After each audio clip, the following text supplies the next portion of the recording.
Hello student, कैसे हैं आप सब। एक बार पुनः आप सभी का आपके अपने चैनल शिव कोचिंग क्लासेस पर स्वागत है।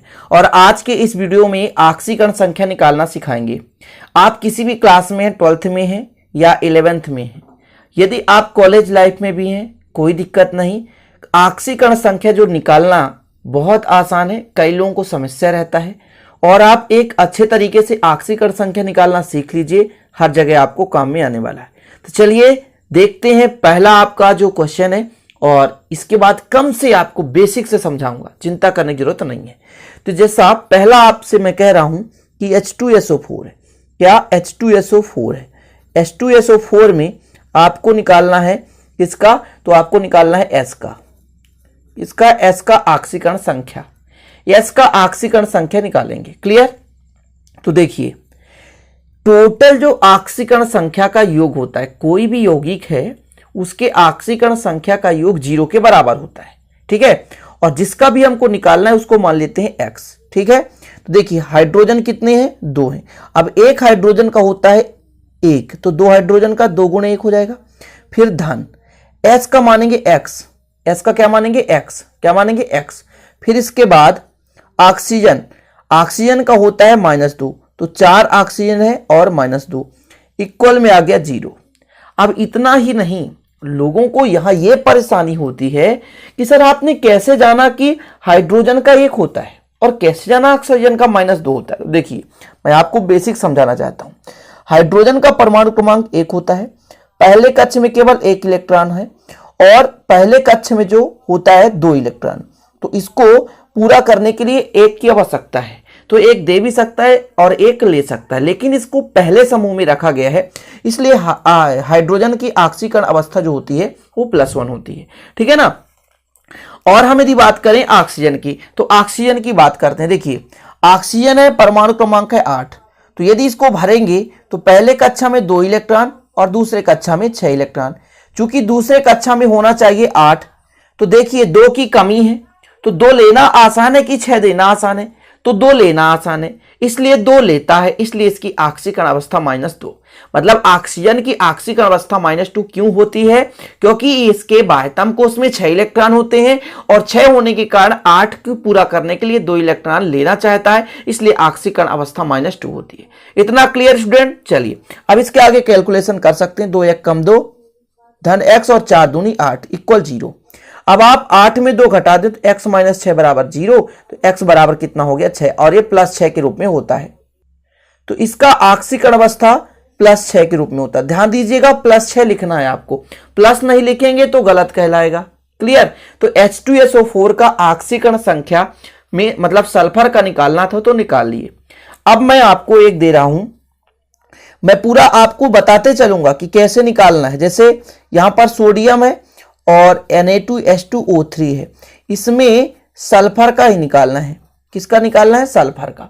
इसमें भी आपको इसी तरीके से निकाल कर बताऊंगा। जैसे यहां पर आप देख सकते हैं सोडियम है, 2 सोडियम है और 1 सोडियम का होता है 1। ठीक है। प्लस सल्फर कितने हैं, 2 है, तो इसको मैंने मान लिया x। और ऑक्सीजन कितने हैं, और ऑक्सीजन का मैंने बताया था -2 होता है और टोटल 0 के बराबर होता है। टोटल किसके बराबर होता है, 0 के बराबर होता है। अब देखिए अब ये सोडियम का कैसे होता है, कैसे जानेंगे कि 1 होता है। तो आप लोगों को पता होना चाहिए कि सोडियम का जो परमाणु क्रमांक है वो 11 होता है। किसका, सोडियम का परमाणु क्रमांक 11 होता है। पहले कक्षा में 2 इलेक्ट्रॉन, दूसरे कक्षा में 8 इलेक्ट्रॉन और तीसरे कक्षा में 1 इलेक्ट्रॉन। बाह्यतम कोश में 1 इलेक्ट्रॉन है, होना कितना चाहिए, 8 होना चाहिए। तो 1 देना आसान है कि 7 लेना, तो 1 देना आसान है, इसलिए सोडियम का जो ऑक्सीकरण अवस्था +1 होता है। ठीक है। आगे कैलकुलेशन करेंगे। 2 1 कम 2 धन 2x और 3 दूना 6 बराबर 0 हो जाएगा। इसके बाद यदि देखें तो यदि हल करेंगे तो 2x - 4 बराबर 0 हो जाएगा। इसके बाद स्टूडेंट 2x बराबर पक्षांतर कर दें तो ये 4 और x बराबर 4/2 काटेंगे तो +2 आ गया। मतलब इस पे सल्फर का जो आपका ऑक्सीकरण अवस्था है +2 है। ठीक है ना। तो पहले के लिए +6 आया था और दूसरे के लिए +2 आ गया है। अगला देखते हैं तीसरा नंबर, KMnO4 में किसका निकालना है, तो Mn का निकालना है। किसका निकालना है, Mn का ऑक्सीकरण संख्या निकालिए। अब देखिए के का भी +1 होता है। पहले समूह का सभी का ऑक्सीकरण अवस्था +1 होता है, जैसे हाइड्रोजन है, लिथियम है, सोडियम है, पोटेशियम है, रुबिडियम, सीरियम, फ्रेंसियम। आवर्त सारणी के पहले समूह में सभी तत्वों का ऑक्सीकरण अवस्था +1 होता है। क्लियर? तो ये यहां पर के का हो जाएगा +1, तो 1 Mn का मानेंगे x, और एक ऑक्सीजन का आपने देखा -2, इक्वल क्या कर देंगे 0। तो कितना हो जाएगा 1 + x - 8 = 0। इसको घटाएंगे तो x - 7 हो जाएगा इक्वल 0, तो x इक्वल हो जाएगा +7, x इक्वल +7। ये आपका हो गया ऑक्सीकरण अवस्था, किसका? Mn का। ऑब्जेक्टिव में पूछा जाता है 12th क्लास में, ये है ना, चैप्टर 7 और 8 में इसका ऑक्सीकरण अवस्था पूछा जाता है, ध्यान दीजिएगा। 12th क्लास की बात कर रहा हूं, और 11th क्लास में भी पूछा जाता है। इस प्रकार से कुछ तो आपको समझ में आ गया होगा कि अब कैसे निकालना है। अगला आपको निकालना है यहां पर, ठीक है, यहां पर NH4 का होल ट्वाइस है, Cr2O7 में क्रोमियम का ऑक्सीकरण अवस्था निकालना है। तो ऑक्सीजन का -2 होता है, और जो अमोनिया NH4 है वो 1 पॉजिटिव होता है। ध्यान दीजिएगा, अमोनिया जो होता है 1 पॉजिटिव होता है। कितना होता है? 1 पॉजिटिव होता है। तो देखिए यहां पास 2 अमोनिया है, तो 2 × 1 हो जाएगा। क्यों? क्योंकि अमोनिया NH4 का 1 पॉजिटिव होता है। ध्यान दीजिएगा, यहां पर क्रोमियम का निकालना है, 2 क्रोमियम है तो 2x हो जाएगा। 7 ऑक्सीजन है तो 7 × -2, ऑक्सीजन का -2 मैं पहले ही बता चुका। और टोटल कितना होता है? 0 के बराबर होता है।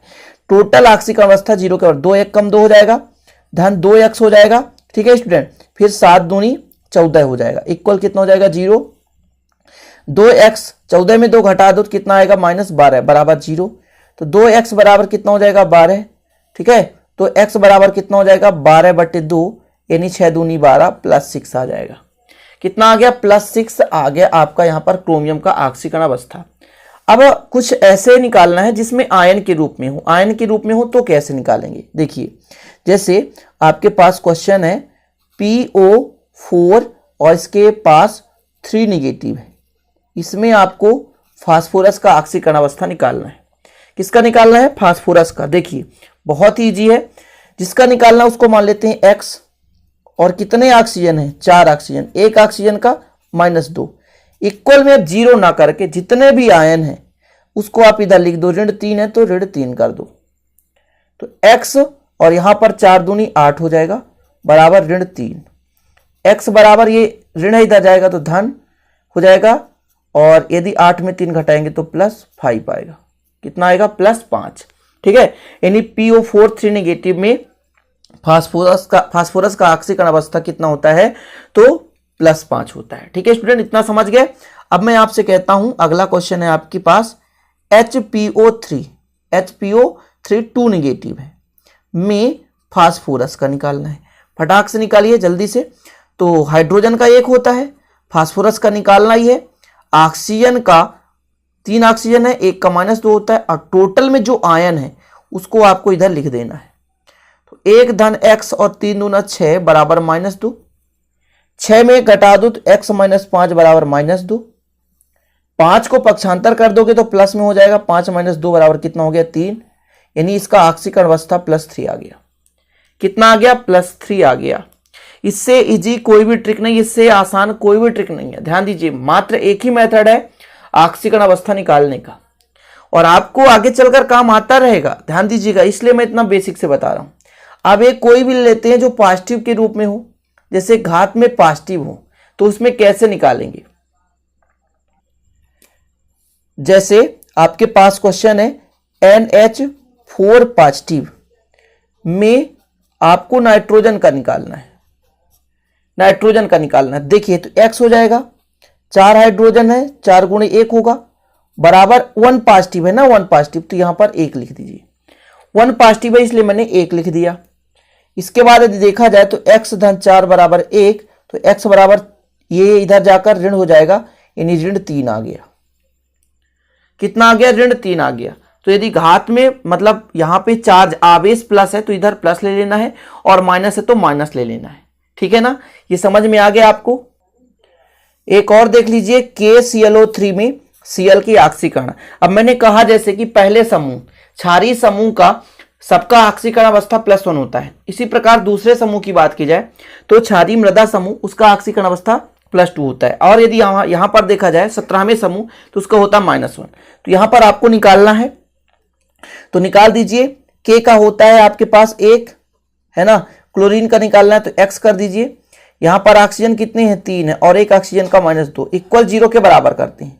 तो यदि इसको हल करें तो 1 धन x 3 दूना 6 बराबर 0, तो x - 5 बराबर 0 हो जाएगा। तो पक्षांतर करेंगे तो x बराबर +5 आ जाएगा। क्लियर, ये आपका आ चुका है ऑक्सीकरण अवस्था, ऑक्सीडेशन नंबर। तो इस प्रकार से ऑक्सीकरण निकालना आप लोग सीख गए होंगे और आसान है ना। और यदि कहोगे तो और वीडियो ला दूंगा इससे संबंधित, जो कि आपको है ना निकालना आसान हो जाएगा। और अच्छा लग जाए तो प्लीज लाइक जरूर कर देना, कमेंट कर देना है ना कि आपको कैसा लगा। और नए हैं तो चैनल को सब्सक्राइब कर लेना। इसी प्रकार के वीडियो को पाने के लिए बेल आइकन भी प्रेस कर लेना। मिलते हैं फिर अगले वीडियो में, तब तक के लिए जय हिंद, वंदे मातरम।